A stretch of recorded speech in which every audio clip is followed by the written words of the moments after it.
Gypsy Rose Blanchard, the Missouri woman who plotted to kill her mother who had abused her and forced her to fake serious illnesses in a case that sparked a frenzy and inspired a TV series, was released from prison early Thursday.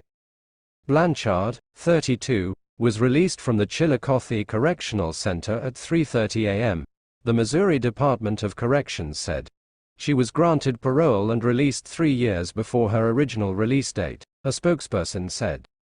Blanchard had been serving a 10-year sentence on a second-degree murder charge for the June 2015 slaying of her mother, Claudine D.D. Blanchard.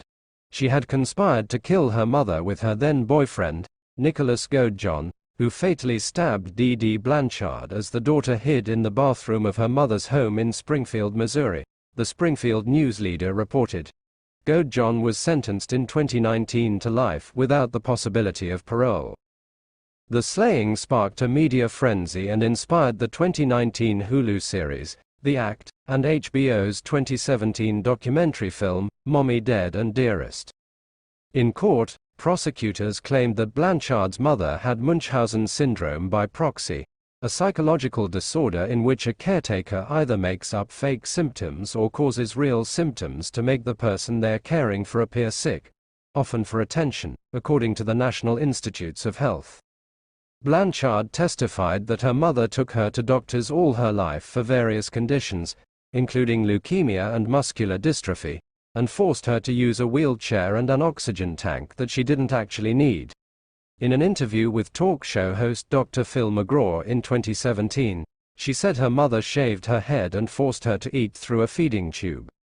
Blanchard was isolated from the rest of the world, homeschooled and spent years unaware of what her mother was doing. The mother and daughter received donations from charities. A local Habitat for Humanity group built him a wheelchair-accessible house in Springfield.